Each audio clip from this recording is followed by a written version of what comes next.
রাসূলুল্লাহ, যেদিন প্রথম শুনেছি আপনি মিষ্টি খেতে পছন্দ করতেন, সেদিন থেকে আমিও মিষ্টি পছন্দ করতে শুরু করেছি। লাউয়ের তরকারি সামনে আসলেই আমার আপনার কথা মনে পড়ে ইয়া রাসূলুল্লাহ। আমার মনে পড়ে যায় তরকারি থেকে আপনার খুঁজে খুঁজে লাউ খাওয়ার দৃশ্য।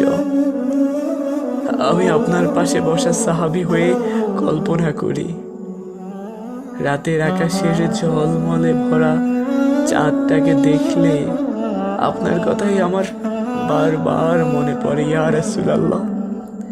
ইয়া রাসূলুল্লাহ, আমার না সাহাবী জাবির ইবনে সামুরা হতে ইচ্ছে করে, আমার বড্ড ইচ্ছে করে জাবিরের মতো আমিও একবার আপনার দিকে তাকাতাম, একবার চাঁদের দিকে তাকাতাম, একবার আপনার দিকে তাকাতাম, আবার চাঁদের দিকে তাকাতাম। আমি বারবার করতাম ইয়া রাসূলুল্লাহ।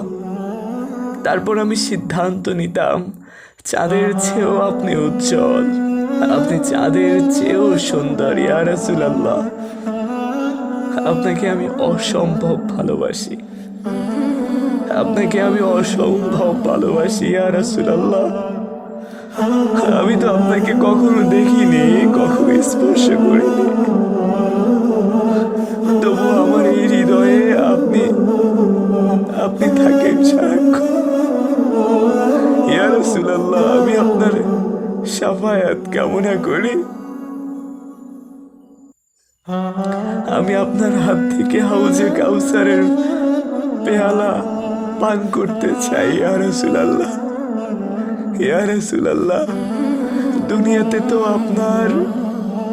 আপনার কাছে যেতে পারিনি, আপনাকে দেখিনি ইয়া রাসূলুল্লাহ। কাল কিয়ামতের মাঠে আমাদেরকে আপনি খালি হাতে ফিরিয়ে দিয়েন না ইয়া রাসূলুল্লাহ। আপনি আমাদেরকে খালি হাতে ফিরিয়ে দিয়েন না, আপনি আমাদের জন্য সুপারিশ করিয়েন ইয়া রাসূলুল্লাহ